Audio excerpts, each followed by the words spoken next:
So guys, तुम में से कुछ लोगों ने मेरे को बहुत बार बोला है स्नाइडर कट के ट्रेलर का ब्रेकडाउन करने के लिए, जो 14 फेब को आया था।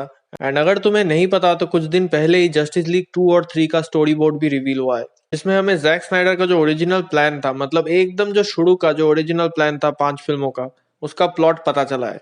एंड इस वीडियो में मैं ट्रेलर ब्रेकडाउन तो नहीं करने वाला हूँ, बिकॉज बहुत से लोगों ने ऑलरेडी कर दिया है। बट जो ट्रेलर का इंपॉर्टेंट पार्ट्स है उसको लेकर मैं डिस्कस करूंगा, और स्टोरी बोर्ड्स को लेकर भी कुछ डिस्कस करना है।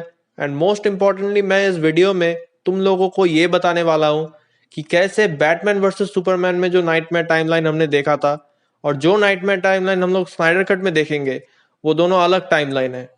तो ऑब्वियसली इस वीडियो में भर भर के स्पॉयलर्स होंगे, तो अगर तुमको कुछ भी नहीं जानना है स्नाइडर कट को लेकर एंड इसके सीक्वल्स के प्लान को लेकर, तो वीडियो को अभी बंद कर दो, वरना तुम्हें बहुत सारे स्पॉयलर्स मिल जाएंगे।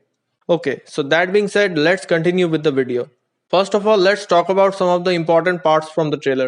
जैसे कि ये वाला सुपरमैन का शॉट जो बैटमैन वर्सेस सुपरमैन से है, but from a different perspective. And इस सीन को जैक स्नाइडर ने जिस तरीके से प्रेजेंट किया है, that is really amazing. I mean, Superman जैसा पावरफुल एलियन जब उसके मुंह से मरते टाइम चीख निकल रही है, दैट इज सो पावरफुल कि वो साउंड बैरियर को ब्रेक करते हुए पूरे यूनिवर्स में फैल रहा है। एंड यहाँ पे हम लेक्स का भी वॉइस ओवर सुन सकते हैं, that is so haunting. Now I don't know कि ये साउंड वेव्स अपोकलिप्स तक जाकर पहुंचे हैं या नहीं, बट मेरा गेस है जब स्टेपनवुल्फ लेक्स के साथ स्काउटशिप में कम्युनिकेट कर रहा था, तो उसी टाइम सुपरमैन मरता है एंड स्टेपनवुल्फ को भी पता चल जाता है that Superman is no more and अब अर्थ को बचाने के लिए भी कोई नहीं है। इसके बाद हम थेमिस्कीरा में देख सकते हैं कि ये टूम जहां पे मदर बॉक्स को रखा गया था, that is falling apart. And ये स्टेपनवुल्फ के अटैक के बाद का सीन है। And we can see Steppenwolf कैसे अमेजोनियंस को पेल रहा है। एंड जो सीजीआई यूज हुआ है स्टेपनवुल्फ पे, वो जस्टिस लीग वाले चुतिया पे से कई गुना बेहतर है और स्कैरी भी है। बट यहाँ पे हम आर्मर के बिना भी स्टेपनवुल्फ को देख सकते हैं। जब इस सीन में स्टेपनवुल्फ डिसार्ट से कम्युनिकेट कर रहा है, तो यू कैन सी कि उसका आर्मर अपने आप नीचे आ रहा है। एंड यस, यहाँ इस सीन में दिसादी है। नेक्स्ट सीन जो मुझे बहुत पसंद है इस ट्रेलर से, जब एल्फ्रेड ब्रूस की क्लास लेता है उसे ये बोलकर, If you can't bring down the charging bull, then don't wave the red cape at it. इसका मतलब है कि अगर तुम सांड का सामना नहीं कर सकते तो उसके आगे लाल कपड़ा भी मत लहराओ। एंड यहाँ चार्जिंग बुल से एल्फ्रेड स्टेपनवुल्फ को और रेड कैप से सुपरमैन को मीन कर रहा है। एंड इससे हमें ये पता चल जाता है कि सुपरमैन ब्रूस को जिंदा करने का तो सोच रहा है, बट उसको सिर्फ जस्टिस लीग ही नहीं बल्कि एल्फ्रेड भी टोकेगा, बिकॉज एक मरा हुआ एलियन जिंदा होकर कैसा डिस्ट्रक्शन लाया था वो तो हमने बीबीएस में देख ही लिया। तो ऑब्वियसली सुपरमैन भी जिंदा होकर ऐसा नहीं करने वाला, ये किसे पता है। And now the last scene जब जोकर आता है, ये कसम से मेरा फेवरेट सीन है इस ट्रेलर का। एंड बस इस एक सीन से ही जेरेड लेटो ने अपने सारे हेटर्स का मुंह ऑलमोस्ट बंद कर दिया है, और जिनका अभी भी खुला है वो 18 मार्च के बाद तो बंद हो ही जाएगा। You know, Zack Snyder is a fucking legend guys, because जिस तरीके से जैक स्नाइडर ने जेरेड लेटो को पोर्ट्रे किया है यार, और we live in a society वाले मीम को फिल्म का एक्चुअल डायलॉग बना दिया है जैक ने। मतलब I don't have any words guys. And ये we live in a society वाला लाइन वार्नर ब्रदर्स को इनडायरेक्टली टॉन्ट भी करता है, इतना याद रखना। और अब इस ट्रेलर में बस दो चीजें हैं जिसको लेकर मैं बात करना चाहूंगा। फर्स्ट, ये डार्क साइड वाला सीन, मुझे सही में नहीं पता कि ये लास्ट में जो जस्टिस लीग और डार्क साइड का एक फेस ऑफ होगा वाया बूम ट्यूब, ये वो वाला सीन है या फिर ये कोई दूसरा सीन है, आई कैन नॉट गेस। लेकिन इस वाले सीन को देखकर लग रहा है कि डार्क साइड गुस्से में है, और उसके आंखों को देखकर लग रहा है दैट उसने अभी अभी ओमेगा बीम का यूज करके किसी को पेला है। ये वाले शॉट में हम शायद जस्टिस लीग और डार्क साइड को फेस ऑफ करता देखेंगे, और शायद डार्क साइड ने ओमेगा बीम यूज करके स्टेपनवुल्फ के सर को भस्म कर दिया है, जो डायना काट के बूम ट्यूब में फेंकेगी। लेकिन जो चीज या जो थियोरी मैं अभी बताने वाला हूँ उसको लेकर मैं श्योर हूँ। एंड आई गेस तुम्हें याद होगा, मैंने बहुत पहले बोला था मैं एक लंबा वीडियो 2 पार्ट में डालने वाला हूँ, एंड जिसके वजह से मेरे चैनल पे स्ट्राइक भी आया था। वेल, तो उस वीडियो से स्पेसिफिकली पार्ट 2 को मैं इधर डिस्कस करने वाला हूँ। एंड आई एम ग्लैड कि मैं आज ये बातें एज अ फैन थ्योरी नहीं बल्कि कॉन्फिडेंट होकर बोल पाऊंगा। सो मैंने पूरे ट्रेलर से इंपॉर्टेंट चीजों को तो कवर कर लिया है, बट मैंने नाइटमेयर के सीन्स को डिस्कस नहीं किया, लेकिन अब करूंगा because this will be very interesting. अभी कुछ देर पहले मैंने बोला था कि बीवीएस वाला नाइटमेयर टाइमलाइन और जस्टिस लीग वाला नाइटमेयर टाइमलाइन दोनों अलग अलग है। तो तुम्हें कंफ्यूजन हो सकता है कि मैं ऐसा क्यों बोल रहा हूँ। वेल, तो गाइस, जो चीजें मैं बताने वाला हूँ इसको ध्यान से सुनना और समझने की कोशिश करना, और समझ में ना आए तो कोई क्वेश्चन करने से पहले एक बार और इस पार्ट को रिवाइंड करके देख लेना। ओके, लेट्स अज्यूम कि जो नाइटमेयर वाला टाइमलाइन था बैटमैन वर्सेस सुपरमैन में, वो टाइमलाइन 0 है, और बैटमैन वर्सेस सुपरमैन टाइमलाइन 1 में सेट है, ठीक है। अब कंफ्यूज मत होना, समझाता हूं मैं।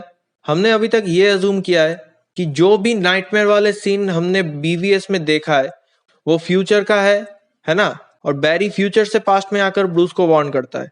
लेकिन मेरे भाई, जब बैरी टाइम ट्रेवल करके पास्ट में आया और ब्रूस को उसने वार्न किया, भले ही वो काम ना किया हो बट उसने यहाँ पे टाइमलाइन बदल दिया है, मतलब कि फ्यूचर चेंज कर दिया। Because according to Jack's plan, Bruce जब सेकेंड टाइम फ्लैश को पास्ट में भेजेगा तो वो सही टाइम पे पास्ट पे सेंड करता है ना। क्योंकि ब्रूस जानता था कि बैरी गलती से यहाँ एक बार आ चुका है, एंड इस इंफॉर्मेशन के वजह से ही तो वो सेकेंड टाइम राइट पोर्टल में बैरी को सेंड कर पाता है। तो फर्स्ट टाइम जब ब्रूस ने गलत पोर्टल में भेजा था तब ब्रूस को आइडिया नहीं था कि कौन सा सही पोर्टल है, बिकॉज वो टाइमलाइन 0 था और वहां ब्रूस को बैरी ने कभी वार्न किया ही नहीं, मतलब कि ये वाला सीन कभी टाइमलाइन 0 में हुआ ही नहीं था। लेकिन जैसे ही बैरी ने आके ब्रूस को वार्न किया, दैट चेंज द टाइमलाइन और यहाँ से टाइमलाइन 1 शुरू होता है।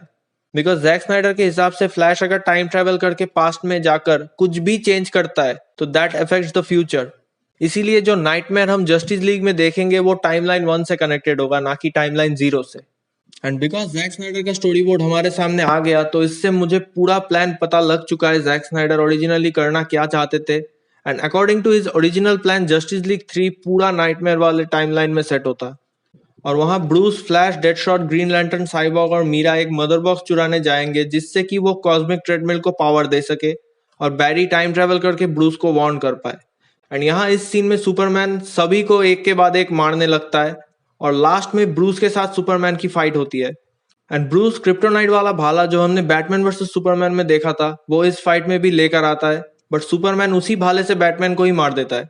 बट लकीली फ्लैश को वो मार नहीं पाता एंड फ्लैश सही टाइम पे जाकर टाइम ट्रेवल करके ब्रूस को वार्न कर देता है और ये वाला टाइमलाइन बदल जाता है और टाइमलाइन 2 क्रिएट होता है इधर से, जहां पे डार्क साइड लोइस को मार नहीं पाता और सुपरमैन इविल भी नहीं बनता है। एंड एक और लास्ट एविडेंस मैं तुमको यहाँ पे दूंगा, जो टाइमलाइन 0 वाला नाइटमेयर है वहां पे हम ब्रूस को देखते हैं कि वो अभी भी क्रिप्टोनाइट को ढूंढ रहा है, लेकिन उसके साथ वहां धोखा हो जाता है और सुपरमैन उसे पकड़ के मार देता है। लेकिन इस सीन में कोई और हीरोज नहीं था, ना कि बैटमैन के पास क्रिप्टोनाइट वाला भाला था। तो तुम लोग डिफरेंस देख ही सकते हो। अगर जैक अपने ओरिजिनल प्लान को कंटिन्यू करता तो जस्टिस लीग 3 में जो नाइटमेयर वाला टाइमलाइन हमें देखने को मिलता, वहां के इवेंट्स ऑलरेडी टाइमलाइन 0 से अलग है। तो आई होप कि अब तुम लोगों को मेरी बात का आइडिया लग पाया होगा कि मैं क्या समझाना चाह रहा हूँ। ये थ्योरी दरअसल जॉन एरन गार्जा ने दिया था, लेकिन उसके थ्योरीज में कुछ फ्लॉज था जिसको मैंने करेक्ट करके तुम लोगों को बताया है। लेकिन मेरे भाई यहाँ पे याद रखना कि जैक का जो ओरिजिनल प्लान था वो जैक ने ऑलरेडी जस्टिस लीग को शूट करने के पहले ही 2016 में बदल दिया था और बहुत से प्लॉट में चेंजेस आया है। जैसे कि ओरिजिनल प्लान में डेडशॉट का मेंशन किया गया है और लोइस और ब्रूस का भी एक लव अफेयर भी था उधर। एंड सारे हीरोज मिलके मदर बॉक्स को चुराने जाने वाले थे। लेकिन अब जो करंट प्लान है उसके मुताबिक डेडशॉट अब इस प्लान का पार्ट नहीं है, उसकी जगह डेथस्ट्रोक ने ले लिया है एंड मदर बॉक्स को चुराने जोकर जाएगा, ना कि सारे हीरोज। और ऐसा जैक ने ही कुछ ही दिन पहले इंटरव्यू में कहा था। और ओरिजिनल प्लान में तो जोकर था ही नहीं। एंड ओरिजिनल प्लान के हिसाब से जस्टिस लीग 2 में Justice League Legion of Doom के साथ लड़ते और डार्क साइड एंड में आके लोइस को मारकर सुपरमैन को करप्ट कर देता है and justice League 3 nightmare world में सेट होता। बट आईजीएन के साथ इंटरव्यू में अभी रिसेंटली जैक ने बताया कि जस्टिस लीग 2 पूरा नाइटमेयर टाइमलाइन में सेट होगा। एंड ओरिजिनल प्लान बाकी के कैरेक्टर्स के सोलो मूवी के साथ भी लिंक करते, लेकिन अगर अभी सीक्वल बनता है तो जैक अपने हिसाब से इस स्टोरी को कंटिन्यू करेंगे और कोई भी मूवी के साथ जस्टिस लीग 2 और 3 का कनेक्शन नहीं रहेगा। और ये स्टोरी बोर्ड जैक ने जानबूझ के एग्जीबिशन में डाला है ताकि लोगों को एटलीस्ट कुछ तो पता चल सके सीक्वल्स के बारे में। और अब ये एग्जैक्ट प्लान है भी नहीं तो अब ये स्पॉयलर्स भी नहीं है, मतलब कोर आइडिया सेम रहेगा, बस स्टोरी में चेंजेस होंगे थोड़े बहुत और कैरेक्टर्स के प्लॉट पॉइंट्स में भी कुछ चेंजेस आएंगे। और ये लीक नहीं था, ठीक है, because Jack wanted people to see this story boards. ये वीडियो देखो तुम लोग। But of course, everybody, it's just, I love when I look at the chat because everybody, obviously, I mean, you know, when it comes to stuff that happened yesterday, everybody keeps going, storyboard! Listen, I'll say one thing. Let me just say one quick thing. Before you leave. And then I got to go. Yes. I think the main thing to remember is when that was written, there's dates all over it. Yeah.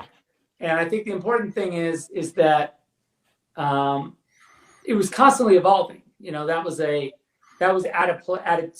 like a snapshot of where the story was. And Essentially like a and pitch, I'm not right? a, you know, yes, that Yeah. is a in the broad strokes, that is a very that's a very good idea about what I had planned, right? Uh-huh. But I think in the micro, it's very what we were going to actually shoot. What it actually evolved into is very different than what that is. But I just really felt like that was a really great sort of window into the process, and window into the way we were planning and how we put it together. And No, that, I mean, yeah. and it really,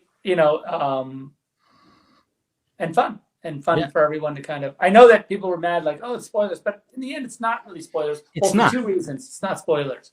For one, if you didn't get it, there's a really good chance that's your best shot at ever seeing the sequel to Justice League. So enjoy it for that reason. So like, if you're mad at it, you could maybe don't look at it right away, but then after you watch the movie, you could read that and be like, okay, I've seen the sequel. But the truth is you haven't, because it's not really up to date with what Justice League became. So Yeah. but still pretty crazy. I don't know if you've read some of those boards. It gets pretty, it gets pretty awesome. I mean, there's so many times where you're just like, fuck, man, I want to see this. You and Terrio, and then of course Jim Lee doing the little doodles, man. I'm like I said, and that was, I mean, full disclosure, that was lettered by Jeff Johns. That's Jeff Johns' handwriting. Yes. Oh, okay. So he wrote all that. He wrote it down. He wrote it down. Interesting. So, and then he was like, those were up in my office, right? That was those whole, I don't know. Remember those pictures I had? There's a couple of pictures of me or of my big giant office at Warner Brothers where I had the dry erase on that motorized, on this big motorized, the board was motorized, would go down into the ground. So when I was working on it, we would hide it down. So if people came in the office, I would hide it so they couldn't see it because I didn't want anyone to know what we were doing. Jeez. And then when they left, Probably the coolest office I've ever seen. And it would come up out of the ground.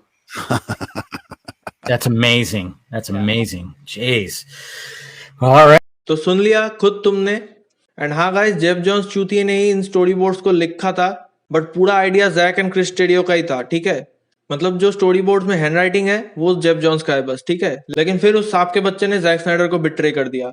And lastly guys, Jack ये बोल रहा है कि sequels नहीं बनेंगे, but हमेशा एक probably शब्द का इस्तेमाल जैक जरूर करता है. एंड ये सब रिवील करना भी जैक का प्लान है, बिकॉज ऐसा पीटर जैक्सन ने भी अपने लॉर्ड ऑफ द रिंग्स के स्क्रिप्ट को लेकर किया था. उसके बाद तो लॉर्ड ऑफ द रिंग्स जाकर बना. एंड डेडपूल का भी टेस्ट फुटेज लीक होने के वजह से डेडपूल को फॉक्स वालों ने बनाया है. सो गाइस चिल मारो, Jack knows what he is doing और सीक्वल्स डेफिनेटली आएंगे. बस हमें AT&T और वार्नर मीडिया को दिखाना है कि स्नाइडर कट कितना सक्सेसफुल बन सकता है. लेकिन भले ही जैक ने अपने ओरिजिनल प्लान को चेंज किया है, पर इससे जो टाइमलाइन 0, टाइमलाइन 1 और टाइमलाइन 2 का थियरी मैंने दिया है वो नहीं बदला, समझे. जस्टिस लीग का नाइटमेयर और BVS का नाइटमेयर अब भी अलग है. और मेरे भाई, अगर जस्टिस लीग 2 पूरा नाइटमेयर में सेट होने वाला है तो ऐसे में तो फिर लोइस को मेरे हिसाब से जस्टिस लीग 1 के ही एंड में मरना चाहिए, है ना. And if you remember, Jack ने ऑलरेडी बोला है कि जस्टिस लीग एक क्लिफ हैंगर में एंड होगा. सो आई गेस हम इस मूवी के एंड में लोइस का डेथ देख सकते हैं. आई मीन, लीग स्टेफनवुल्फ को हरा देगा, सब खुश, जिंदगी मौज में चल रही है. Then cut to black 5 years later. Movie हमें नाइटमेयर वर्ल्ड में ले जाता है एंड वी आर शॉक्ड कि यार क्या हो गया, अभी तो हैप्पी एंडिंग हुआ था. देन बैटमैन और जोकर मिलते हैं और एक विजन, एक फ्लैशबैक में हम देखेंगे that Darkseid kills Lois with his omega beam. Movie खत्म. तो हुआ ना ये एक मैसिव क्लिफहैंगर. एंड जैक ने एक और इंटरेस्टिंग चीज रिवील किया है जो टोटल फिल्म को उन्होंने इंटरव्यू दिया था वहां पे, दैट 8 से 10 मिनट का एडिशनल सीन जैक ने शूट किया है, लेकिन हमें पता था दैट ओनली 4 मिनट्स का सीन ऐड हुआ है. तो अब ये 8 से 10 मिनट्स का क्या किया जैक ने वो तो भगवान ही जाने. मतलब क्या 10 मिनट शूट करके सिर्फ 4 मिनट को डाला गया है एडिट करके, या फिर पूरा ही डाल दिया, हु नोस. और डैलस वाले एग्जीबिशन में ये कॉस्ट्यूम भी रिवील हुआ है जिसको लोग ब्लैक कैनेडी का बोल रहे हैं. और रिसेंटली जर्नी स्मोलेट ने भी जैक को और जेरेड लेटो को ट्विटर पे फॉलो किया है एंड जैक ने भी ब्लैक कैनेडी वाले पोस्ट पे लाइक मारा है। And he also teased about a female super hero in nightmare world in his IGN interview. तो इन सब का क्या मतलब है, इसका आंसर हमें 18 को ही मिलेगा। फिलहाल तुम्हें वीडियो कैसा लगा नीचे कमेंट्स में बताना। इसके बाद लोइस और ब्रूस के टॉपिक को लेकर भी एक वीडियो आएगा, डोंट वरी, बट वो स्नाइडर कट के बाद आएगा। और एक ग्रीन लैंटर्न का भी वीडियो मैं डालूंगा, तो चैनल को सब्सक्राइब कर लेना अगर नहीं किया है तो। एंड पूरा स्टोरी बोर्ड को लेकर मैं वीडियो नहीं बनाने वाला हूँ, बिकॉज ऑलरेडी एक बार बहुत बड़ा स्ट्राइक मेरे चैनल पे लग चुका है। तो तुम्हें अगर पूरा का पूरा स्टोरी जानना है जस्टिस लीग 2 और 3 का, जो कि अभी नहीं बनेगा, बट अगर तुम्हारे अंदर क्यूरियोसिटी है कि क्या होने वाला था स्टोरी में, तो मैं तुम्हें नीचे क्रिस वॉन्ग का वीडियो का लिंक दे रहा हूँ, वहां जाओ। उसने पूरे स्टोरी को पढ़कर वीडियो में बताया है, तो तुम लोग वहां से सुन सकते हो। ठीक है गाइस, ओके, बाय बाय।